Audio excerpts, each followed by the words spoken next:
वाणी गोस्वामी तुलसीदास जी की नाम का महत्व। राम नाम मणि दीप धरू,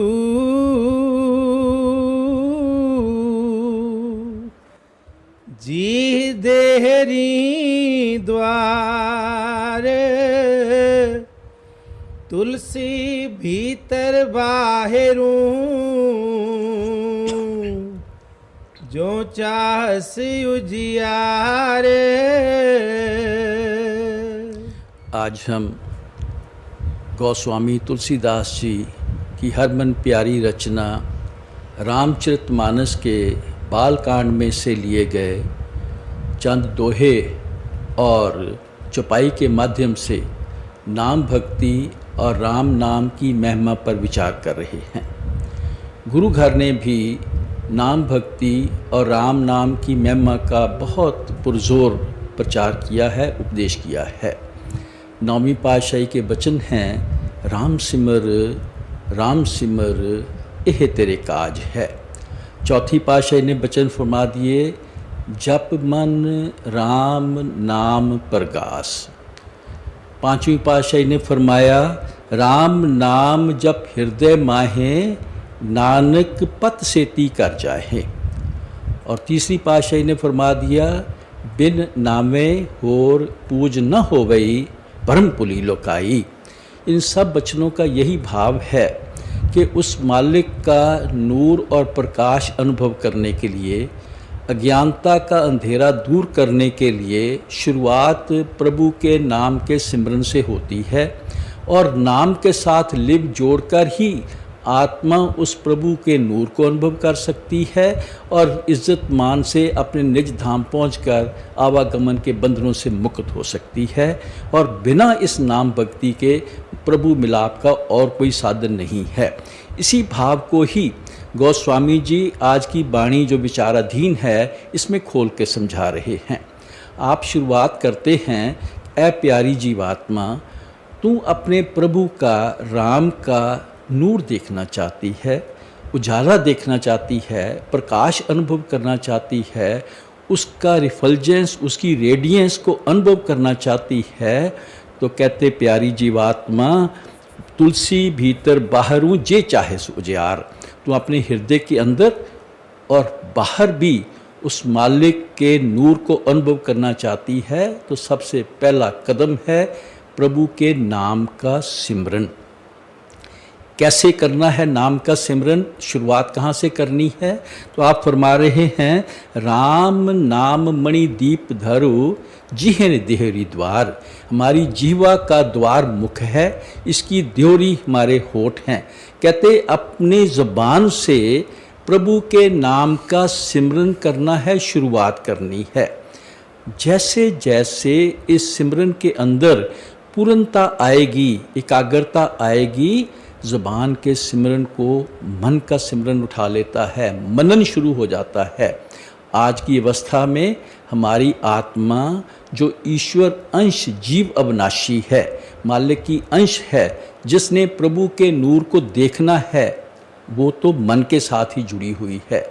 जैसे जैसे मन के अंदर सिमरता में, सिमरन करने में गहराई आएगी, मन और आत्मा दोनों ही एकाग्रचित होंगे। और कहाँ पर एकाग्रचित होंगे? जिय हरे देहरी द्वार। जीवात्मा क्या मुक्त द्वार की देहरी, क्या उसकी दहलीज, इशारा दो आँखों के पीछे और मध्य की जगह की तरफ है, जिसको शिव नेत्र कहा है, दिव्य चक्षु कहा है, तीसरी आँख कहा है, मुक्ति का दरवाज़ा कहा है। यहाँ पर मन और आत्मा सिमरन के जरिए एकाग्रचित होंगे, तो यहाँ पर ही उस प्रभु की दयाधार नाम की धुनकार धुने, उसका प्रकाश यहाँ पर मौजूद है। आत्मा उस प्रकाश को यहाँ पर ही अनुभव करने के योग्य बनती है, और ये नाम उस मालिक का रूप है।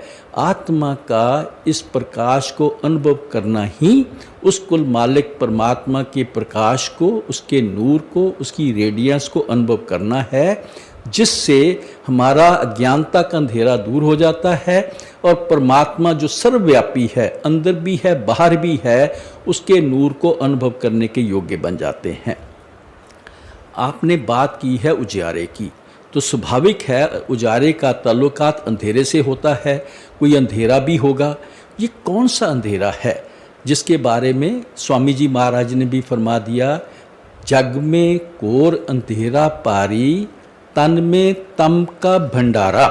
दुनिया के अंदर भी अंधकार है, शरीर के अंदर भी अंधेरे के गुबार भरे हुए हैं। ये कौन सा अंधेरा है? संत जन समझाते हैं कि ये अज्ञानता का अंधेरा है। कौन सी अज्ञानता है? विचार करें। आज की अवस्था में हमारी आत्मा जिसने प्रभु के नूर को अनुभव करना है, वो मन के साथ बंधी हुई शरीर के दायरे में है। आज हमारी ये जीवात्मा जिस संसार में विचर रही है, ये मायामय संसार है। इसके शक्ल हैं, पदार्थ हैं, इनके गुण हैं, इनकी सुंदरता है, इनकी विचित्रता है, इनका मान महत्व है, भोगों के रस हैं, इनकी मिठास है, जिन्हें मन हमारे शरीर के ज्ञान इंद्रियों के जरिए अनुभव करता है। इसका मोह और खींच हृदय में प्रकट हो जाती है।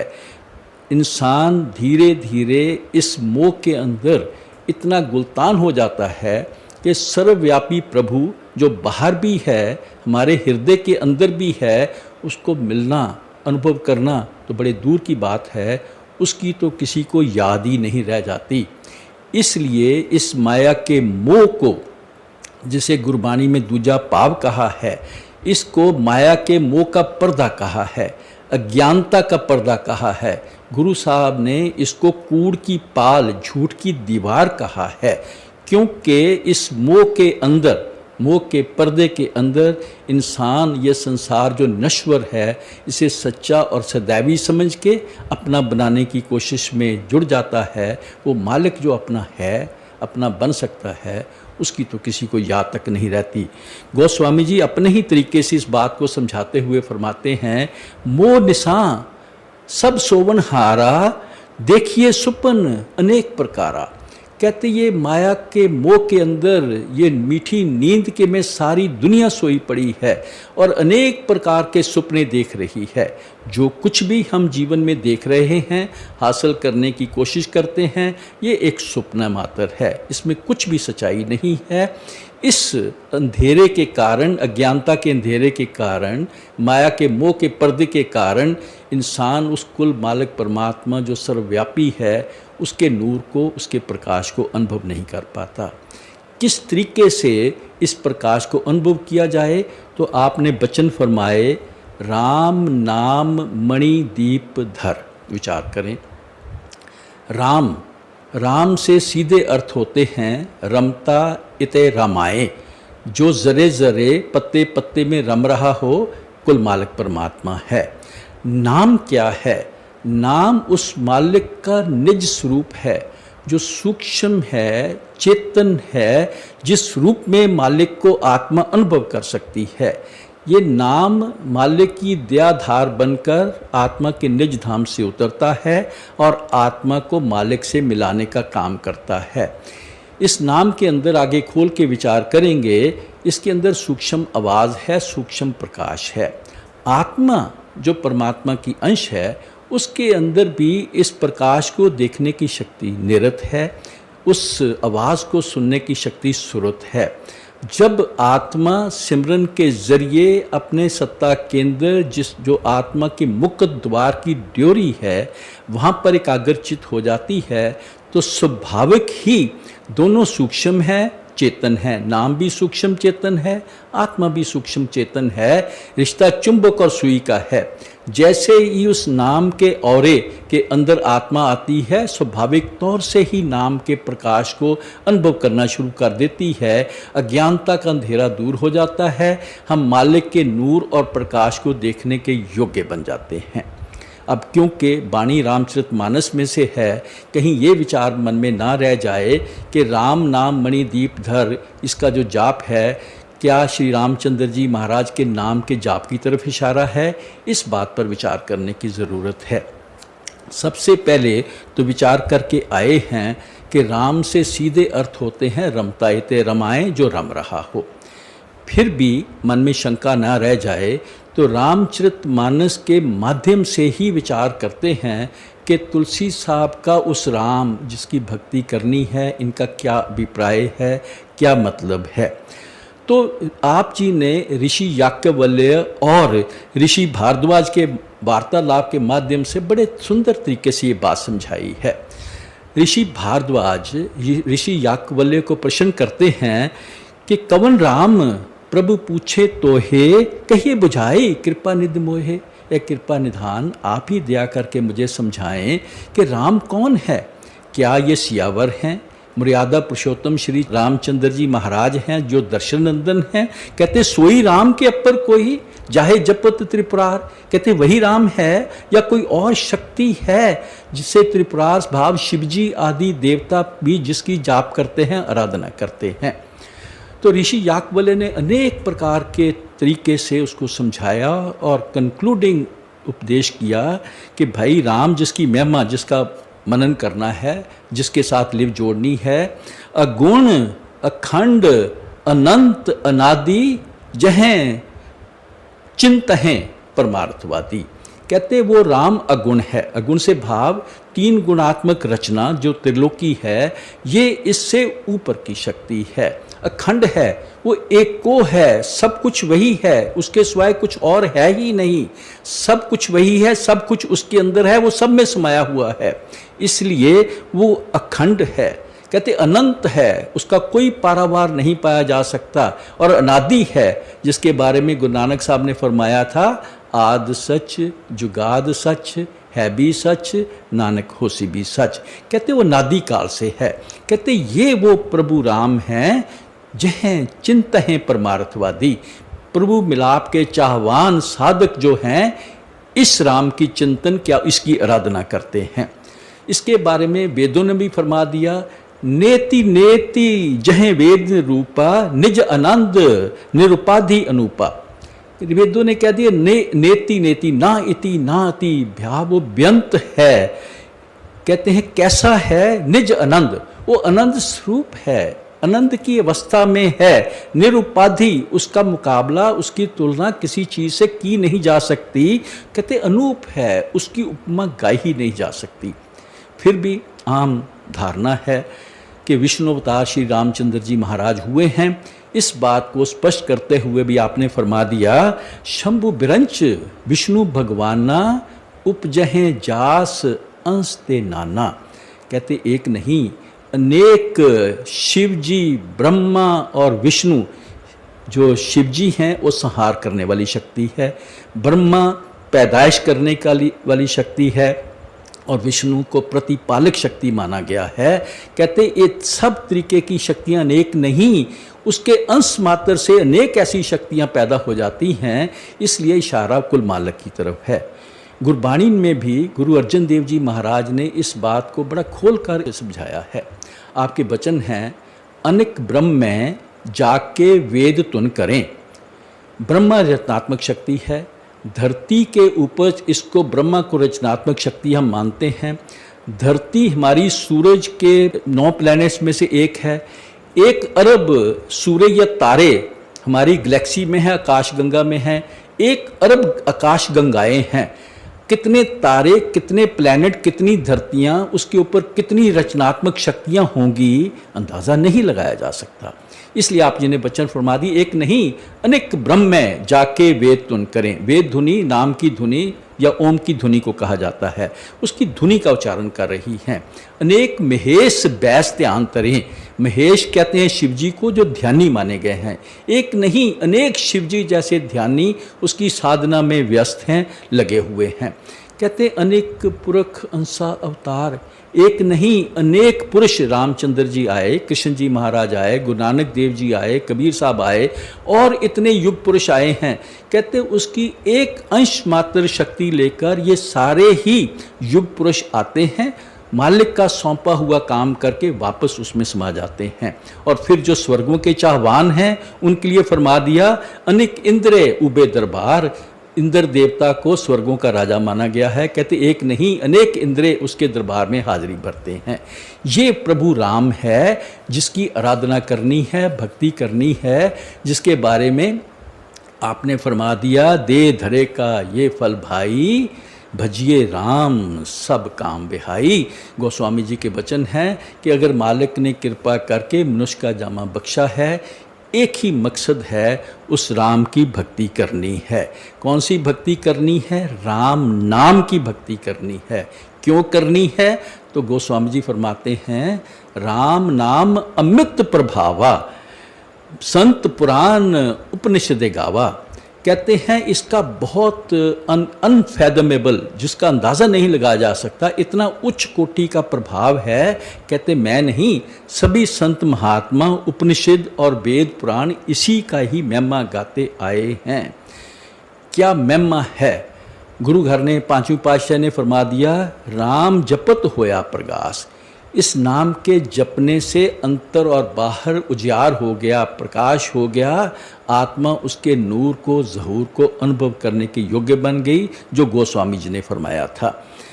फिर कैसे ये अनुभव होता है? तो पांचवीं पातशाही के वचन हैं राम नाम है ज्योत सबाई, तत् गुरमत काढ़ लीजे।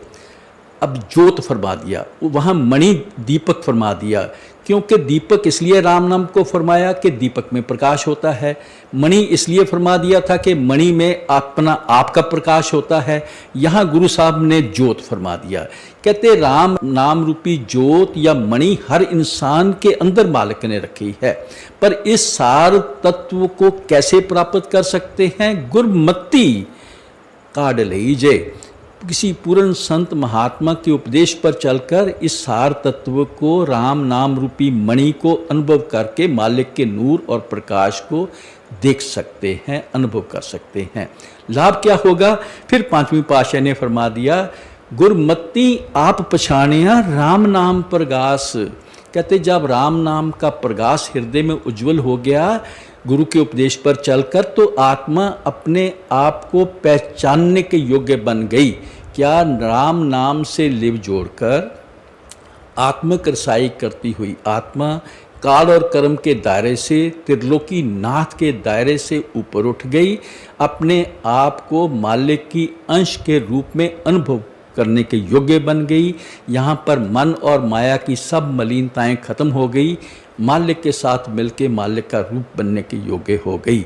ये राम नाम का अमित प्रभाव है। और कितना प्रभाव है आगे इशारा कर रहे हैं। नाम जी जप जागे जोगी,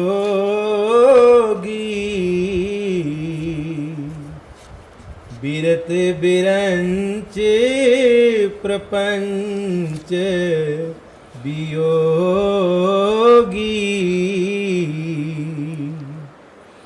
ब्रह्म सुख अनुभव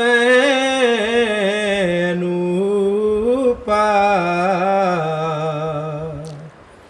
अकथय नाम नाम न रूपा।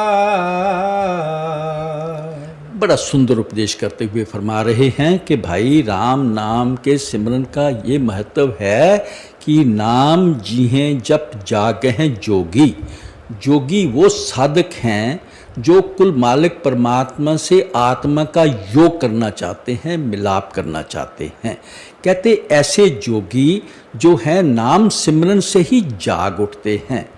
अब ये सोना क्या है और जागना क्या है? इंसान का इस मायामय संसार के अंदर मन के अधीन होके मायामय संसार की शक्लों पदार्थों की मेर मोहब्बत में लीन हो जाना, इनके विषय विकारों को जीवन का मकसद बना लेना, वो मालिक जो सर्वव्यापी है, अपना बन सकता है, उसको भूल जाना, इसे परमार्थ में मालिक की तरफ से सोना कहते हैं। जागना क्या है? जागना ये है कि इस संसार को एक सुपने मात्र समझा जाए, इसकी शक्लों पदार्थों के साथ मेर मोहब्बत एक फ़र्ज़ मात्र समझ कर की जाए, इनकी जो मोह है, इस बंधनकारी है, इसको समझा जाए और इस संसार को नश्वर समझकर अपनी लिव को, अपने ख्याल को उस मालिक के साथ जोड़ के रखा जाए, मालिक की याद को हृदय में बसा कर रखा जाए, ये परमार्थ में जागना है। आप फरमाते हैं ये कैसे सोने से जागने की अवस्था में आ सकते हैं? नाम जी हैं जप जागे हैं जोगी। कहते नाम सिमरन से कैसे? सबसे पहले विचार करें कि जब हम मालिक के नाम के सिमरन में लगते हैं तो धीरे धीरे दुनिया का सिमरन जो है उसकी जगह में मालिक के नाम का सिमरन हृदय में बस जाता है। आप जी जानते हो सिमरन का ताल्लुकात याद से होता है, याद का ताल्लुकात मेर मोहब्बत से होता है, मोह से होता है, प्यार से होता है। जैसे जैसे मालिक का नाम हृदय में बसेगा तैसे तैसे दुनिया का प्यार खत्म और मालिक का प्यार हृदय में बसना शुरू हो जाएगा, भक्ति भाव हृदय में पैदा होना शुरू हो जाएगा।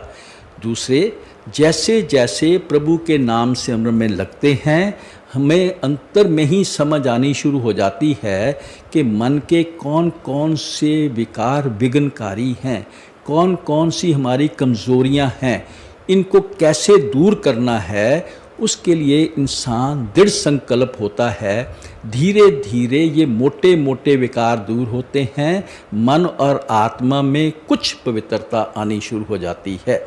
जितना जितना प्रेम भाव और ये पवित्रता आती है, इस भावना से जैसे जैसे नाम सिमरन में लगते हैं तो हमारे मन के अंदर एकाग्रता बनती जाती है।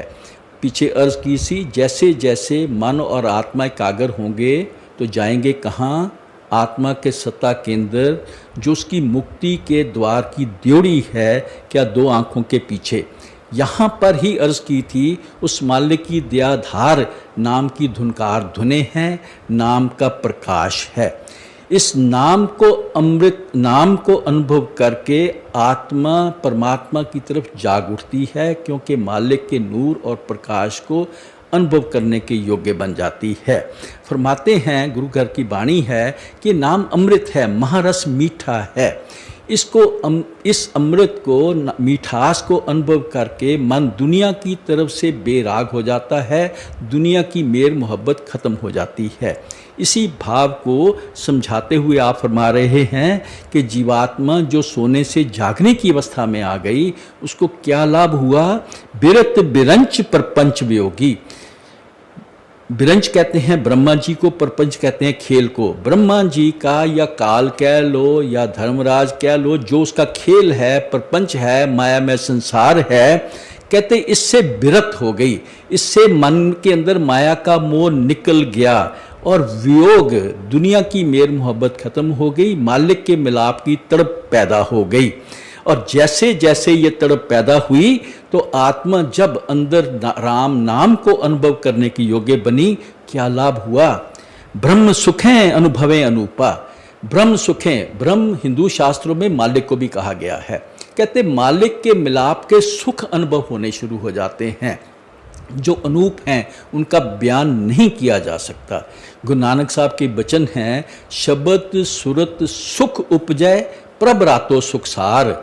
सुरत जब शब्द को अनुभव करती है तो कहते अति उच्च कोटि का सुख अनुभव करती है, उसको समझाया नहीं जा सकता, वो आश्चर्यजनक हैरतअंगेज अनुभव है। कहते आत्मा परमात्मा के नाम के रंग में रंगी जाती है।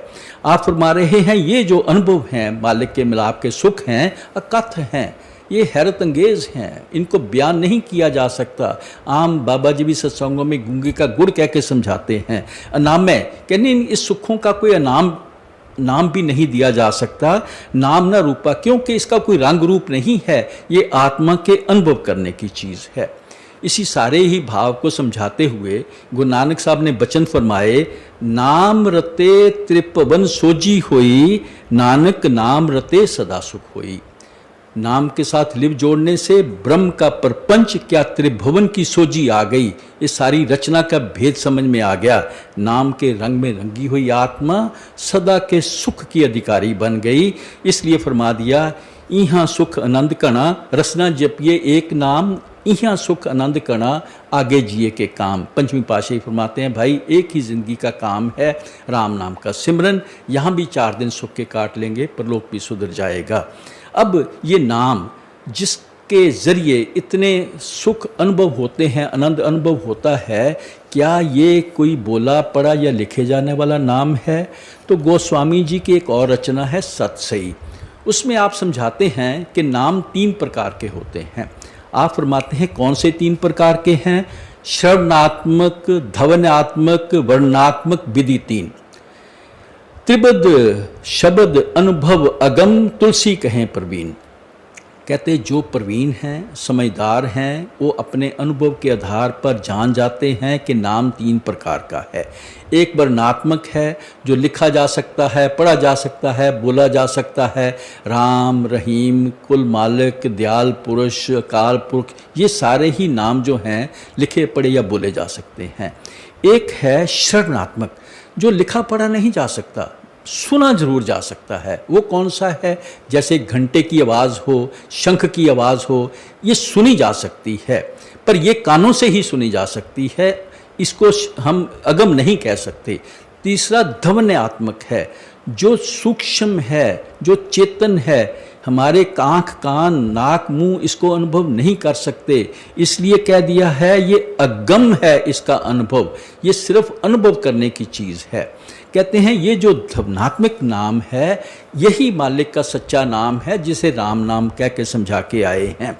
और इसके क्या गुण हैं? गोस्वामी जी के वचन हैं, नाम रूप दुई ईस उपाधि अकथ अनाधि सुसामिज साधी। कहते इस नाम के अंदर 2 गुण हैं, 2 उपाधियां हैं।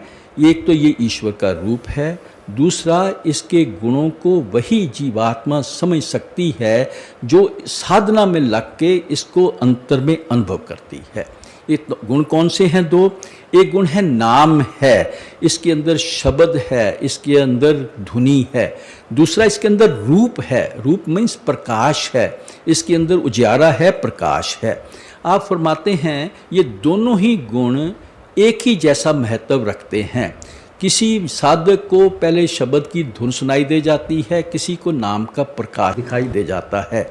इनमें से कौन बड़ा है, कौन छोटा है, कौन पहले कौन बाद में आता है, ये विचार नहीं करना चाहिए। आप यहाँ तक फरमा देते हैं, को बड़ छोट कहत अपराधु, सुन गुण भेद सुसमझ साधु।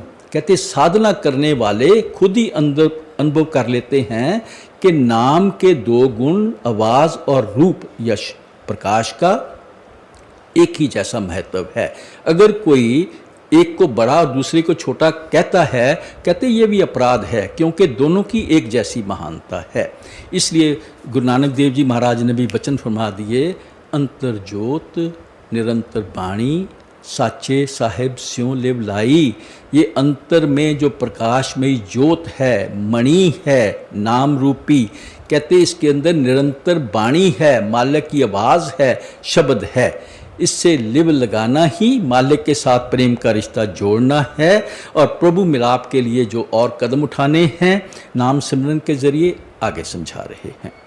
जाना चाहे गुड़ गति जेऊ,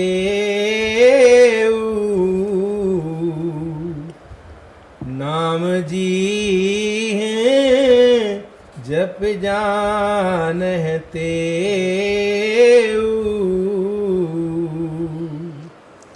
साधक नाम जप लैलाए,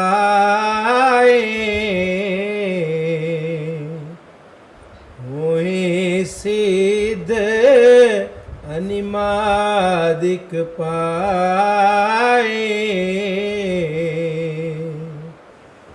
जप है नाम जन आरत भारी, मिट है कुसंकट हो है सुखारी। राम नाम की भक्ति का, राम नाम की आराधना का महत्व समझाते हुए आप फरमा रहे हैं कि प्यारी जीवात्मा जाने चाहे गूढ़ गति जेहू। अगर तू उस प्रभु राम की गूढ़ गति, गूढ़ महत्व समझना चाहता है, जिसको अनुभव करने से ब्रह्म सुख हैं अनुभवें अनूपा, जो उसके मिलाप के अनूप सुख हैं, अनुभव हैं, वो सुख हैं, वो अनुभव किए जा सकते हैं।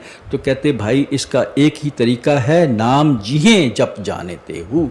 केवल ये नाम सिमरन से ही मालिक के गूढ़ भेद को समझा जा सकता है। अब मन में विचार आता है, ये जो नाम सिमरन का इतना महत्व बताया है, ये नाम सिमरन किस का करना है?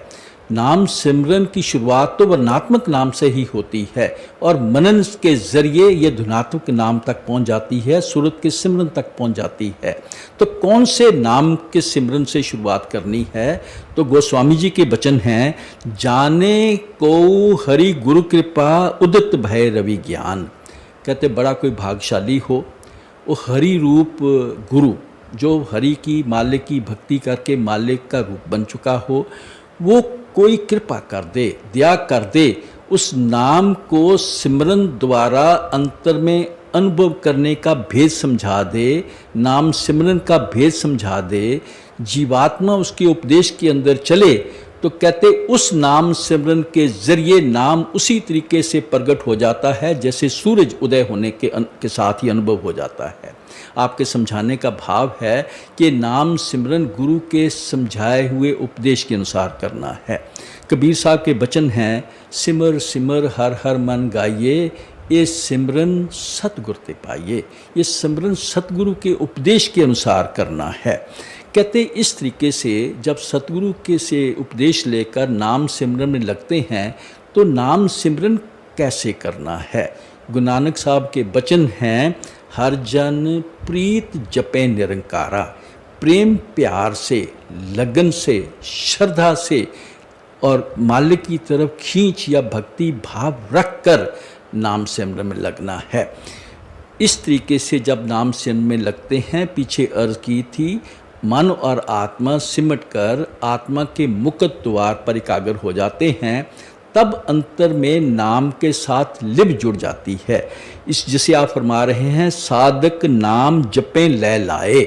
अब जो साधक है, जब अंदर सुरत का सिमरन शुरू हो गया, सुरत या आत्मा नाम की धुनी के साथ नाम के प्रकाश के मार्गदर्शन के जरिए अपने निज घर की तरफ उड़ारी मारती है।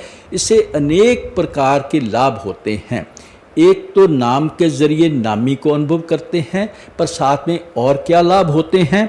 आप फरमा रहे हैं, हुए सिद्ध अनामातक पाए। अनेक प्रकार की रिद्धियाँ सिद्धियाँ आ जाती हैं। पांचवी पातशाही के वचन हैं, सगल पदार्थ अष्ट सिद्धि नाम महारस माहें। असिद्धियाँ कौन सी हैं? आज सिद्धियाँ हम आम तौर पे सुनते हैं, आज सिद्धियाँ होती हैं, ये कौन सी हैं? अणिमा है, छोटा रूप धारण कर लेना। महिमा है, बड़ा रूप धारण कर लेना। लगिमा है, हवा जैसे हल्के हो जाना। प्राप्ति है, मन चाहे फलों को प्राप्त कर लेना। प्राणक है, दूसरे की बात को समझ लेना। उसके बाद वसीता है, मनोकामनाओं को पूरा कर देना। गरिमा है, एकदम भारी हो जाना। ईश्वरीय है, दूसरे की अपनी मनोकामना को दूसरे को प्रभावित करके मनोकामनाओं को पूरा कर देना। कहते ये सब उसके नाम सिमरन के अंदर आ जाती हैं, पर संत जन इसकी मनाही करते हैं। आगे खोल के समझाएंगे। इसके अलावा फरमाते हैं, जपे नाम जन आरत भारी। बहुत दुखी अवस्था में प्रारब्ध भोगता हुआ इंसान अति कुष्ठ दुखी अवस्था या कष्टदायक अवस्था में से गुजर रहा हो, वो मालिक के नाम का सिमरन करे। कहते क्या लाभ होता है? मिटे कुसंकट होएं सुखारी। उसके कितने भी बुरे से बुरे संकट या बुरे हालात क्यों ना हो, वो बुरे हालात के दायरे से ऊपर उबर जाता है। उसको भी जीवन के सुख की सांस आ जाती है। नाम सिमरन के ज़रिए ये कैसे हो जाता है, विचार करने की ज़रूरत है। जैसे जैसे नाम सिमरन में लगते हैं, इंसान के अंदर उच्च कोटि की सहनशीलता आ जाती है, धैर्य आ जाता है। कितने भी मुश्किल हालात हों, उसको सहन करने की शक्ति नाम सिमरन में है। दूसरा, इसको नाम को मालिक के हुक्म का मुजस्सम माना गया है। जैसे ही नाम से अंदर लिव जुड़ती है, हम मालिक के हुक्म के अंदर आ जाते हैं, भाने के अंदर आ जाते हैं। ये वो अवस्था है जहाँ पर हर जीवन का हर हालात, सुख का सुख होने का, दुख का दुख होने का डिफरेंस ही पता नहीं चलता। दोनों ही हालात को इंसान मालिक की रहमत और बख्शिश समझकर राज़ी रज़ा रहकर ज़िंदगी बितानी शुरू कर देता है। इसलिए गुरु साहब ने फरमा दिया, पांचवीं पातशाह के वचन हैं, सर्व रोग का औखद नाम, इस सब रोगों को मिटाने वाली शक्ति है। आप फरमा रहे हैं इसको दुख भंजन भी कहा है। एक और जगह चौथी पातशाह ने फरमा दिया, हर हर तेरा नाम है दुख मेटनहारा। इस नाम के साधन से, नाम भक्ति के साधन करने के लिए, क्योंकि इतने इसमें फल हैं, तो स्वाभाविक तौर है कि इंसान अलग अलग मनोकामनाएं लेकर नाम भक्ति में लगते होंगे। इसका जिक्र आप आगे कर रहे हैं। राम भगत जग चार प्रकारा,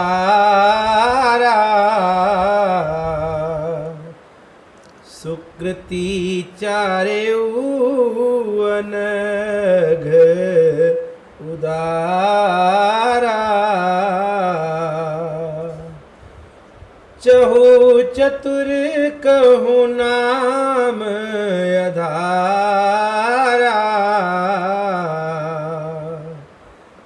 ज्ञानी प्रभु है विशेष प्यारा। आप फरमा रहे हैं बकौल पांचवी पातशाही, जिस नाम को सुखमणि सुख अमृत प्रभ नाम कहा है, जो सुखों की मणि है, जो अमृत है, आत्मा को जन्म मरण के बंधनों से मुक्त कराने की शक्ति रखता है।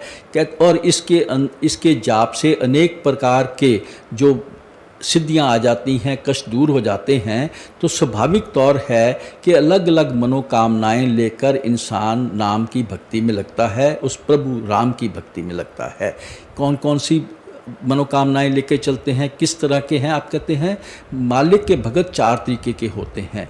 एक होते हैं आर्थी, जो अर्थ को लेकर, यानी तान दौलत, महल माड़ियाँ, विषय विकारों के सुखों को जीवन का मकसद लेकर मालिक की भक्ति में लगते हैं। दूसरे होते हैं आरत, जो दुखों कष्टों को मिटाकर जीवन में सुख की अवस्था लाने के लिए मालिक की भक्ति करते हैं। तीसरे होते हैं जिज्ञासु, जो विरंच का प्रपंच है, ब्रह्म की रचना है, इसको समझने की कोशिश की जिज्ञासा रखते हैं, ताकि इसके असली भेद को समझ के कि नश्वर है, अंजन माहे निरंजन रह के जीवन बिता सकें।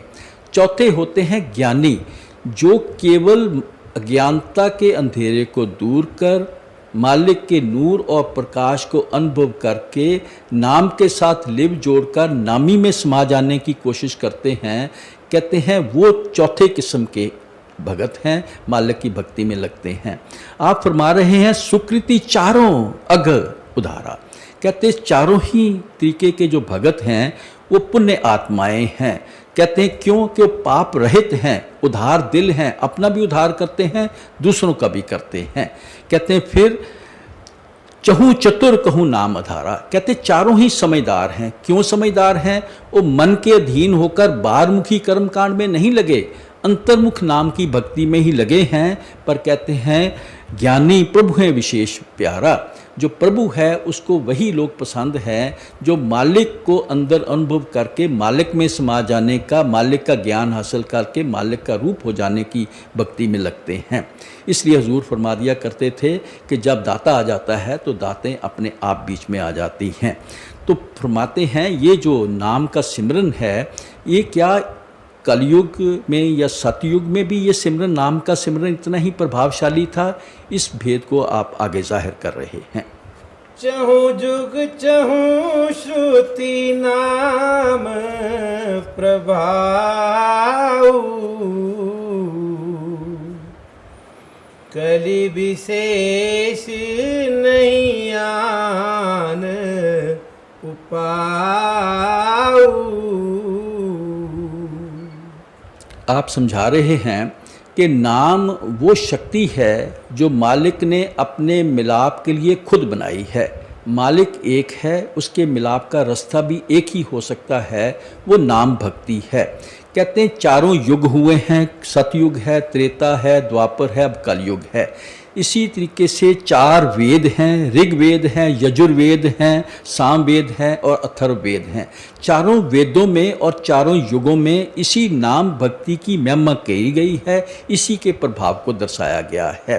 पर फिर भी अलग अलग युगों में इस नाम के साथ लिव जोड़ने के अलग अलग साधन समझाए गए, क्योंकि नाम से लिव तब जुड़ती है जब नाम सिमरन के ज़रिए आपने समझाया अपने ख्याल को जीह देहरी द्वार के आत्मा के मुख्य द्वार पर तीसरे तिल पर एकाग्र करते हैं। अब ख्याल को या आत्मा को, मन को तीसरे तिल पर एकाग्र करने के लिए जो चीज़ रुकावट बनती है वो माया का प्रभाव है। अलग अलग युगों में माया का अलग अलग प्रभाव था और मन और आत्मा को यहाँ एकाग्र करने के लिए अलग अलग साधन समझाए गए थे।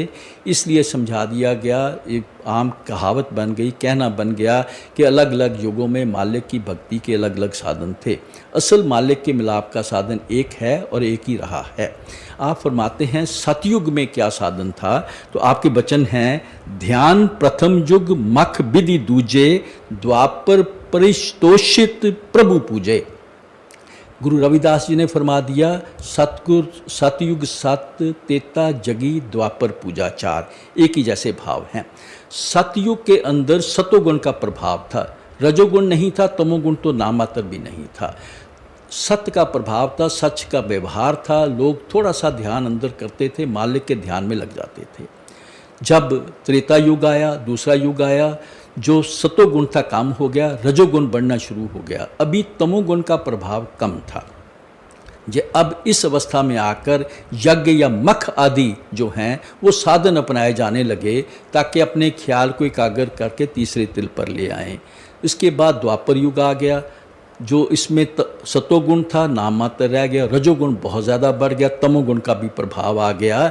जो साधन पहले त्रेता युग में काम आते थे द्वापर में नहीं आते थे।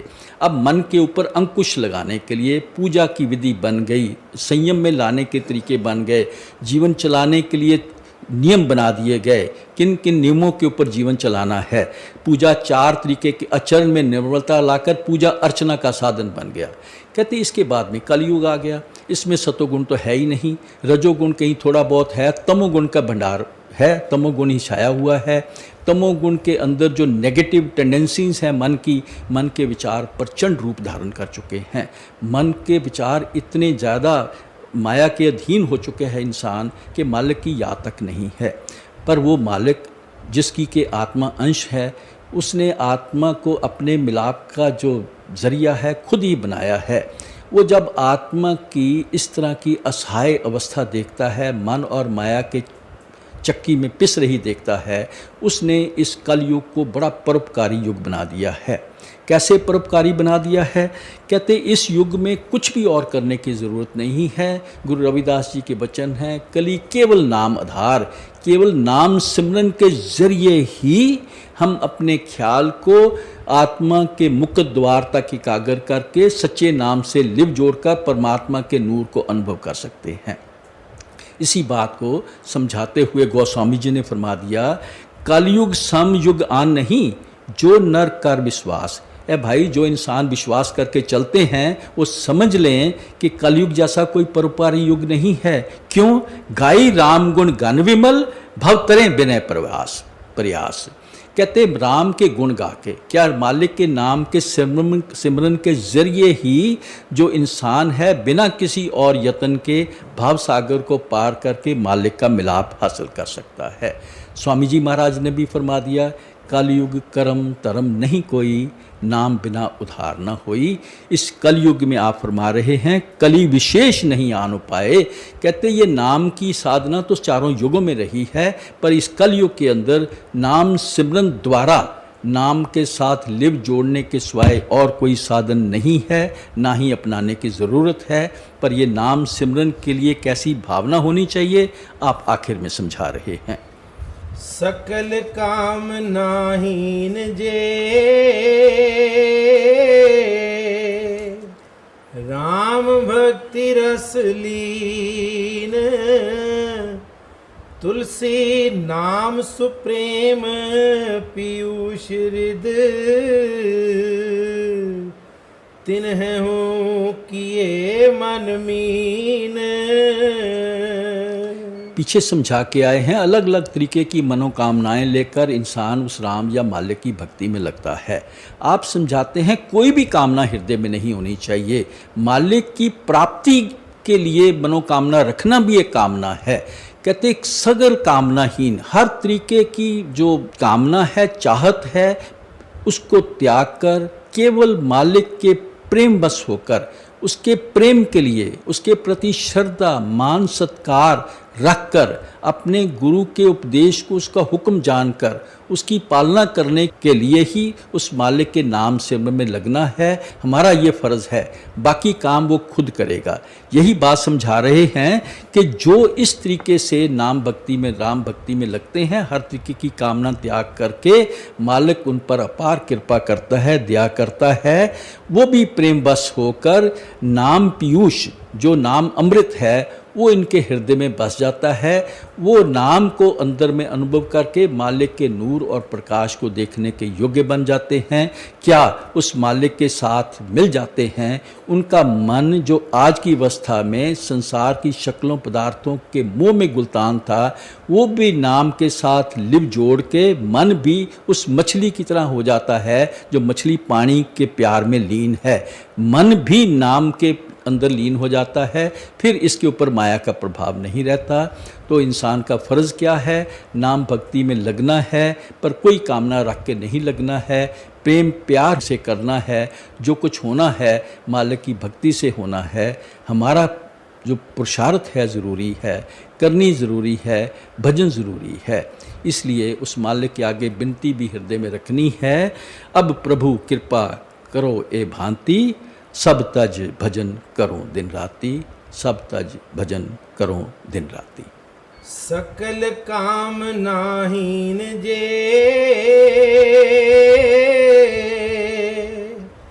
राम भक्ति रस लीन, तुलसी नाम सुप्रेम पीयूष हृदय,